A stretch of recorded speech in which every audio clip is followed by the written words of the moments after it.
Hello everyone, I'm here again today just to discuss the design process of another game which I've made. It's a game called Wargrip. It's a top-down shooter which I made in Game Maker.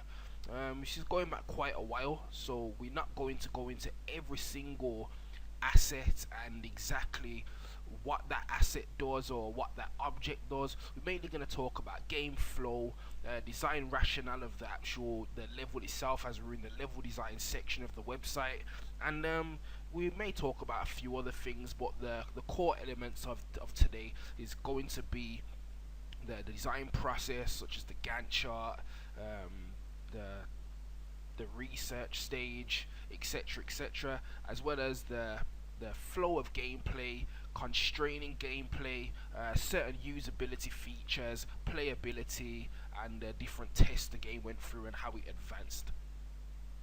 If you're interested, you can scroll down on this project page and you can download the full design document for all of the design rationale, the powers and abilities of certain enemies, or the power-ups within the game, and basically all the little technicalities that we're not going to touch upon in this video. So like every other thing I develop, or everything that I'm involved in developing, we have to go through the typical production process avenues, and with that comes the Gantt chart, the good old Gantt chart we're all used to. So as you can see here, just the typical format. I tend to keep the same kind of layout. Everything's color coordinated. We go through the research, brainstorm, and collecting the resources stage, project plan, schedule and proposal, creating the content or content production, and just going through the rest of the process.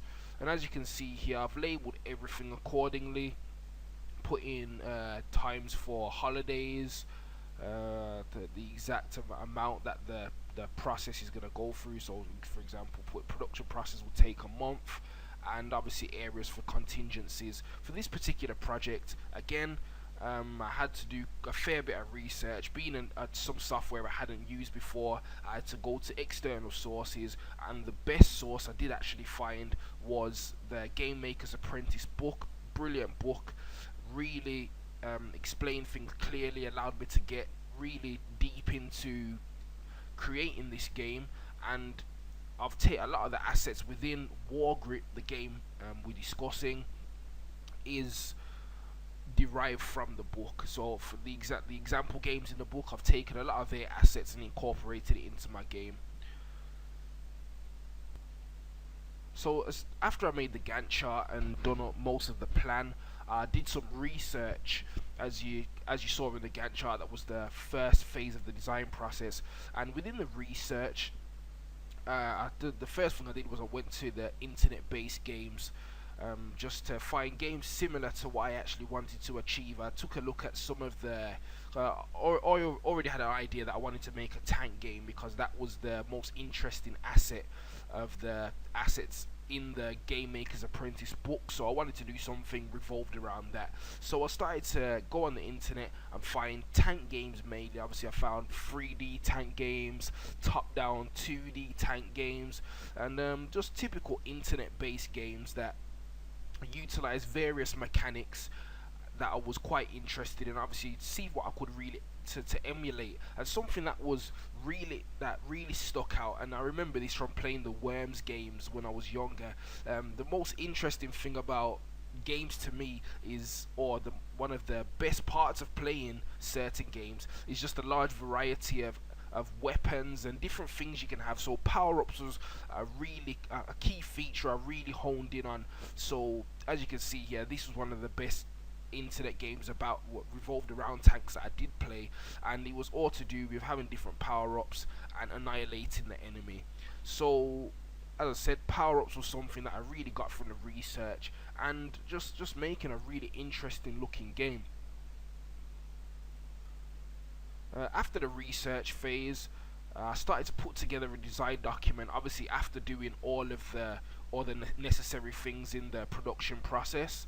But the design document really allowed me to accumulate all of the key points. This was an the same time I was reading the Game Maker's Apprentice book as well, and taking elements from that, such as, well, reading up on exactly what a room was, fiddling about with certain things with Game Maker to really understand exactly what was going on. And when I started to put together the design document, I already started to refer to certain elements of Game Maker by the proper terminology, such as game start events and room start events, just so when I started to use the design document as my blueprint when I was making the game, I knew exactly what I was doing.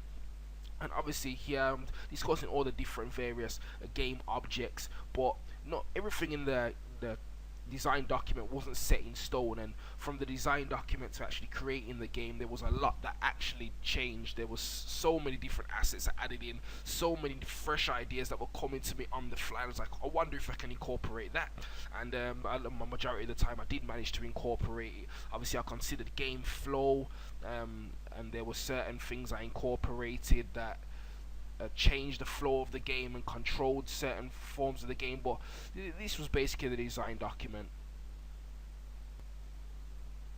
So the main thing I want to discuss today is the flow of gameplay, because in previous game discussion of the design of the game that I've created, I've gone into exactly why I chose to do certain things, but this is such an extensive game, one of the most detailed games I've made in Game Maker, that it's worth just looking over the design document and going through all the technicalities that way. But today I really wanted to focus on, as I said, game flow, and just basically guiding the player through the game, usability, and basically core game design fundamentals I want to discuss today. So if we go to the rooms,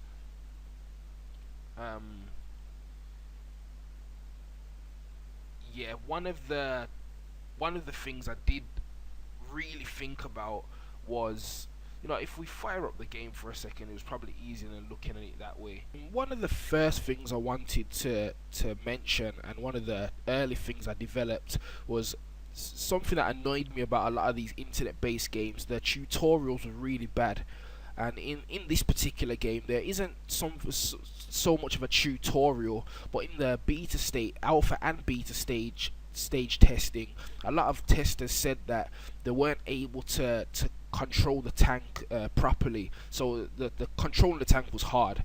That was the long and short of it. And to me, as the designer of the game, because I've played the game so much, and because I've played similar games that have similar control driving mechanics, I could just do it on the fly quite simply. But for them, especially with just getting different waves of enemies, they didn't really find it fair that they couldn't have a little go at the driving first. So because people were struggling with the driving, after the early alpha testing and during the early beta testing, I introduced a practice arena where the player could just drive around freely, use their weapons, just so they could get a good feel of using the weapons whilst driving. So I just wanted to make it as fair as possible. And as the game gets progressively harder, one of the key things within the game, or a good asset to have, is to be able to drive the tank properly, because it's all about slipping in between tight spaces just to make sure you get out of harm's way. And at this point as well, it's also worth mentioning that if we just fire up at the game really quickly, the practice arena, should I say.